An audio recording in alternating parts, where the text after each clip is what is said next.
Well, speaking of birthdays, this is being filmed right around George Washington's birthday time. And this next piece was written by Thomas Augustine Daly. And it portrays an Italian immigrant explaining to his son why he's home from school on Washington's birthday. It's called Witla Georgia, Washington.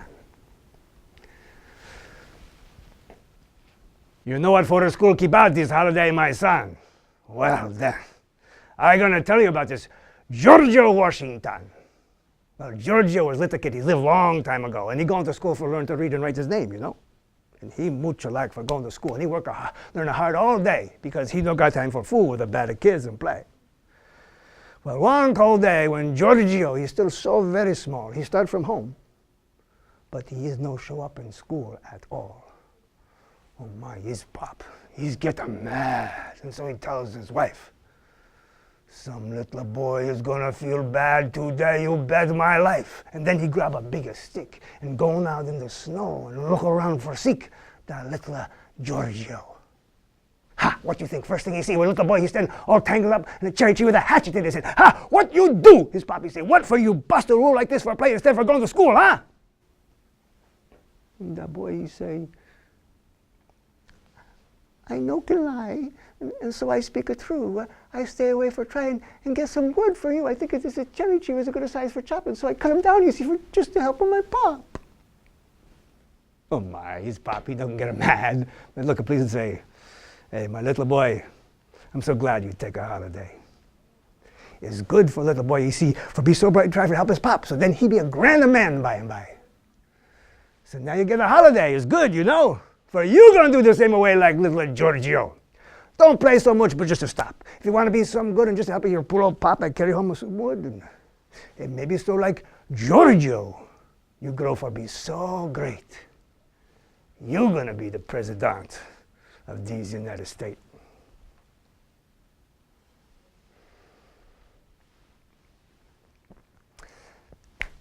Well, how many of you have had quite enough of this winter? Well, maybe you should take the advice of John Prine and change locale. Well, I packed my bags and bought myself a ticket to the land of the tall palm tree. Goodbye, snow and freezy. Hello, Waikiki. I just stepped off of the airplane when I heard her say, waka waka picka pooka waka waka nooka licka, would you like a lay? Hey! Let's talk dirty in Hawaiian, whisper in my ear. Iki puku kamalawahini are the words I long to hear. Leo coconut is on my tiki, what the heck a muka muka dear. Let's talk dirty in Hawaiian, say the words I long to hear. It's a ukulele Honolulu sunset, listen to the grass skirts sway.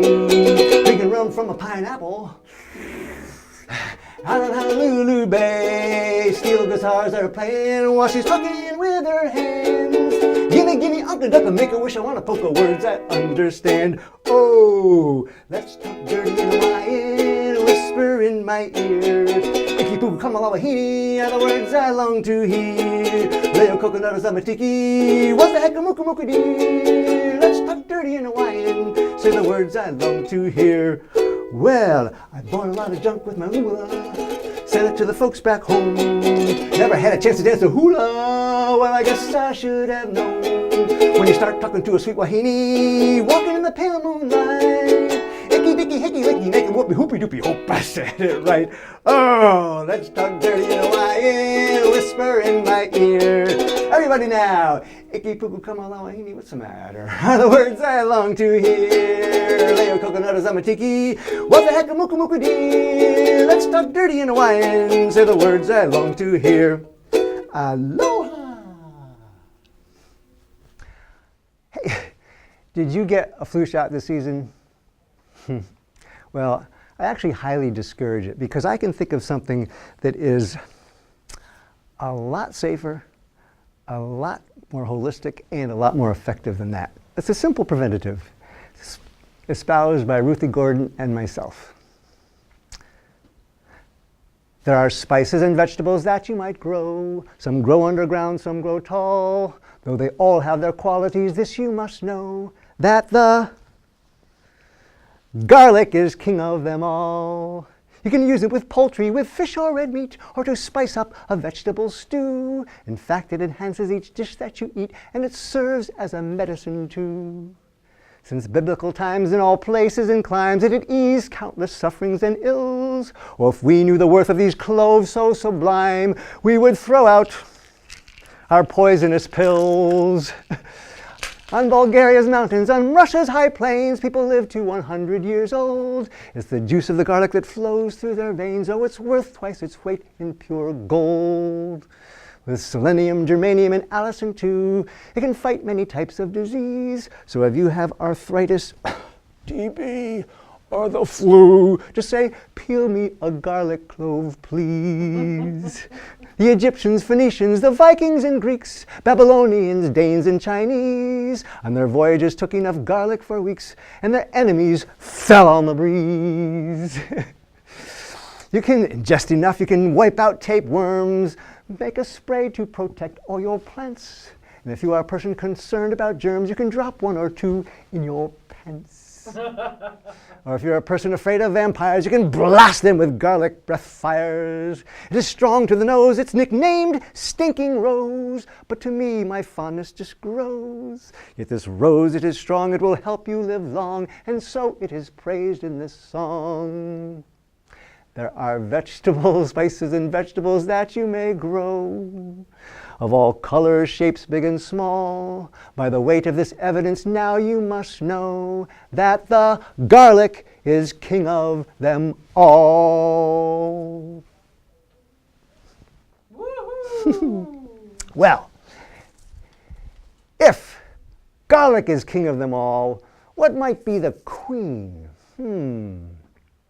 I propose the tomato.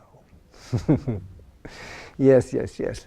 Now, especially because the tomato is the best example of the difference between eating something that is fresh and alive, ripened right in your garden, than buying something that was grown thousands of miles away, weeks ago, shipped over here, gassed till it ripened, and it looks nice, but you eat it and it's like, but. You eat a tomato that's perfectly ripened from your garden in the sun. Oh, nothing can beat it. And that is celebrated by a song by Guy Clark. And there's going to be a part in this song for you to sing along. It's called True Love and Homegrown Tomatoes. Can you try that? True love and homegrown tomatoes. Yes.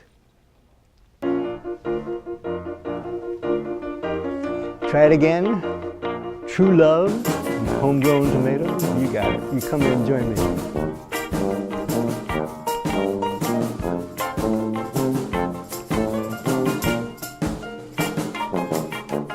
Homegrown tomatoes, yeah, homegrown tomatoes, yeah. What will I be without homegrown tomatoes? There's only two things that money can't buy, and that's true love and homegrown tomatoes. There's nothing in the world that I like better than eating a nice juicy homegrown tomato. Up in the morning, out in the garden, pick you a ripe one, don't pick a hard one. Plant them in the spring, yeah, eat them in the summer. Wintertime without them is a culinary bummer. Forget all about the working and the digging. Each time you go out and get you a big and homegrown tomatoes, yeah, homegrown tomatoes, yeah. What will I be without homegrown tomatoes? There's only two things that money can't buy, and that's true love and homegrown tomatoes. You can go out and get the store-bought kind, but a homegrown tomato is twice as fine, yeah. Put them in a salad, put them in a stew. You can make your own tomato juice, yeah. Eat them with eggs, yeah. Eat them with gravy. Eat them with beans, pinto or navy. Put them on the side, put them in the middle. Homegrown tomatoes on a hot cake griddle. Homegrown tomatoes, yeah, homegrown tomatoes, yeah. What will I be without homegrown tomatoes? There's only two things that money can't buy, and that's true love and homegrown tomatoes. I'm gonna go out in the garden and find me one. Oh, you're looking lovely, dear. Oh, little fern, why don't you soften up? Maybe I'll smoke some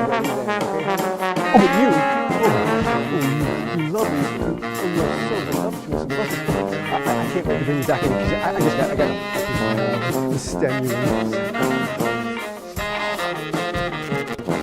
If I was to change this life I lead, I'd be Johnny Tomato Seed, cause I know what this country needs, and that's homegrown tomatoes in every yard I see. So when I die, don't you bury me in a box in a cold dark cemetery. Out in the garden would be much better, where I could be pushing up homegrown tomatoes. Homegrown tomatoes, yeah, homegrown tomatoes, yeah. What will I be without homegrown tomatoes? There's only two things that money can't buy, and that's true love and homegrown tomatoes. Yeah, just two things that money can't buy, and that's true love and homegrown tomatoes.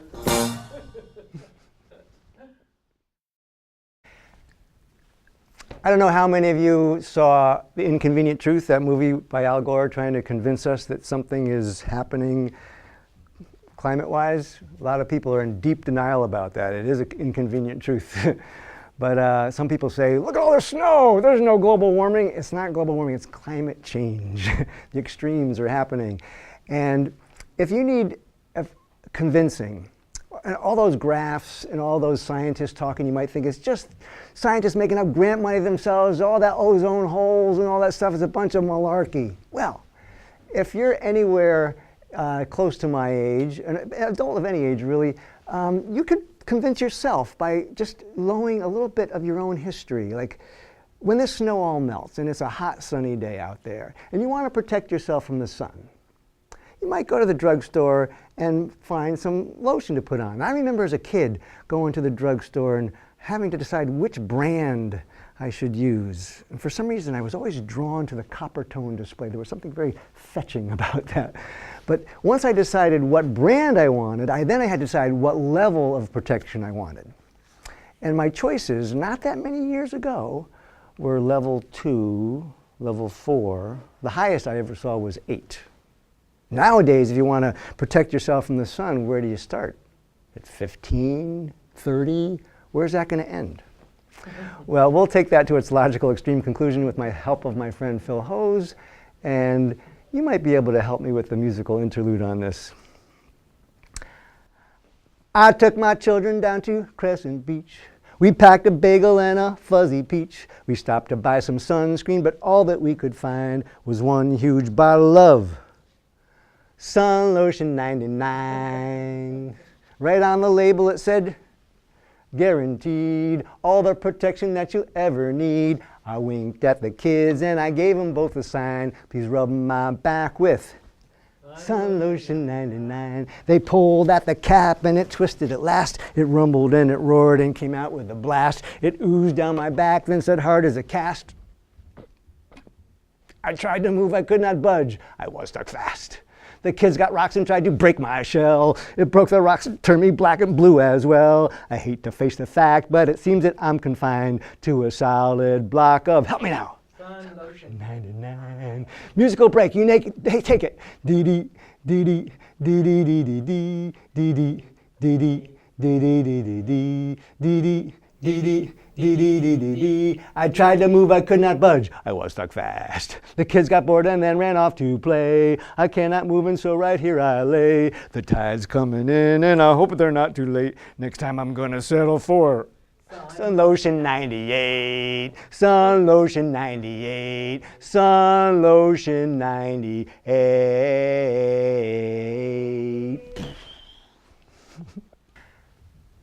You've heard the story of the Princess and the Frog. Well, there's a revisionist take here by Michael Peter Smith and myself. One day a beautiful princess was walking on the bog. On her slab of peat, who should she meet but Fred the talking frog. Top of the morning to you, lass, what a welcome sight you be. I'd be glad, you know, if you stop a mo and listen close to me. You see, I've been bewitched, and I'm needing a royal miss, such as your lovely self, to give this ugly mug a kiss. Such a metamorphosis will then ensue, I tell you true, from really a former prince, and I'll straightway marry you. To me rightful, Johnny go down, higgledy-piggledy, down and around to me, high-low, harum scarum, riding a white horse to Cranberry Town, to me toady, sometimes I get bloaty, whining and dining on bog juice and bugs, for to dance by the sea with a princess and me on a cheery Sunday morning. Well, I've heard that song and that dance before, and you tell it very fine. But if it's a kiss you're after, well, you'll have to stand in line. For there's frogs outside me father's castle, frogs inside the royal hall, frogs is climbing through the window, frogs is bouncing off the wall, frogs is floating on the moat and up the stairs and on the shelf. If I had to kiss every one of you, Lordy, I'd have no time for myself. But laddie, let's make it swift, for rightly falls the hour, and I'm due at home for my evening shift of pining in the tower. To me rightful, Johnny go darum, higgledy-piggledy, down and around to me, high-low, harum and scarum. Let's take a carriage to Cranberry Town, to me toady, don't need a floaty when lily pads are just a hop skip away, for to dance by the sea with a frog prince and me on a cheery Sunday morning. Well, she's just about to kiss him when Mrs. Frog comes hopping by, saying, "Fred, you're late for supper." Coming, dear, was his reply. You mean he's not bewitched? Just odd, says Mrs. Frog. And into kissing princesses he meets upon the bog. And though I love me, Fred, I fear he chafes at family ties. I'd invite you home for supper, me dear, but we only have 2 flies.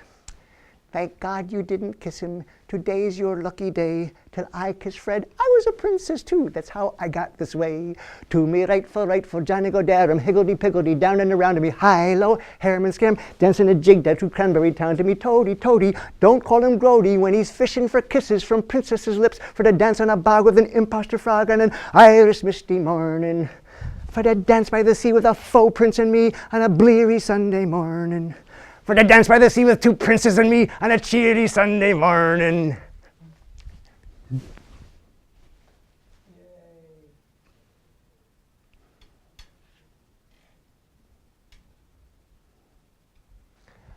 I am a big fan of country western music because I find that more than any other music, they have a great knack of telling a really compelling story in like 3 minutes. So when I'm driving in the car, that's the great station to listen to because you get drawn into what's going on. You stay awake. And sometimes I'm driving my car and I'm listening to that radio station. The songs are like really get to me. It's like, I got to pull over. But the one thing that confuses me a bit about country western, the term, is the western part. Maybe it had western roots, but nowadays, where are they recording all that music? In Nashville, but excuse me, but relatively, that's on our side of the country. So I feel that there's a missing musical genre from the landscape, and I've taken it upon myself to fix that for us country music lovers here on the East Coast, and it's called Country Eastern. Well, I have come from Maine for a lot of my life, and the northern part of the state there it's the most eastern part, so we'll root this country eastern music in Maine, and particularly in the northern part of the state, which is Aroostook County. And any Mainer usually doesn't refer to it as Aroostook County, they just call it the county because it's like half the state, it's huge. And so it also could be called county eastern music perhaps, but there's a particular commodity that they are famous for growing there, which you might be familiar with. But what you might not know, and you should before I launch into this little ditty, is that for the typical Aroostook County farmer, English is not their first language. So there's going to be a little bit of bilingualism in this next piece, but I think you'll be able to follow it just fine. So I'm going to sing a song, a love song, from the perspective of the Aroostook County farmer. And I think it's going to be the chart-busting song on the County Eastern hit list. And you heard it here first. I'm no slick cham, I'm just a simple farmer, and I sure like to make things grow. One thing in specific, it sure ain't beautific, but it's one that you all know. It grows underground and it's more or less round. The skin is brown or red, but when you take a bite, the inside's white and it keeps a lot of people fed. If you are what you eat, the spud'll make you sweet, and you can be sweet on me. And if you are what you grow, there's one thing I know, a spud is what I'm gonna be. I'm Mr.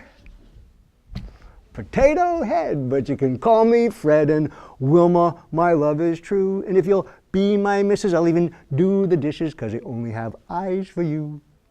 I'm not a chauvinistic pig, though I like to dig. Some people think I'm not too bright. I'm no dictator, only a commentator. Just like Walter Cronkite. Get it, commentator? I'm just a simple tuba, ain't no gooba. So will you meet me under the hill, holding you so tight all through the night? We'll keep away the evening chill. I like to reap what I sow. I'm good with a hoe. There's no point in being chased. 'Cause if the root ain't planted, I've heard it ranted that the furrow goes to waste. They say make hay while it shines. Well, the weather is fine, so quick before we're dead and gone. You got sweet tomatoes, I go find potatoes. Let's call the whole thing on. I live in a rustic. My lifestyle's rustic, but I know the finer things in life, and there's nothing better than this whenever we kiss. So please, won't you be my wife? With our marriage license in order, we'll cross the border dressed up as groom and bride. And when asked if you'll be, you'll chime, "Mais oui!" And then we'll celebrate and get French fried. When we leave the county, I'll be your royal mountie, as they say en québécois. No need for ménage à toi. Encore une fois, toi et moi faisons Vichysoise. Oh là là, c'est magnifique. Je suis une pomme de terre, et je suis ton cher, et je te dis ce que je voudrais faire. And for you Anglophiles, you just have to wait a while. Nous faisons les bons temps roulés. And when we get back home, there's no need to roam. We'll keep the cupboard fully stashed. When you get the desire, I'll just light your fire. We'll kick back and just get mashed.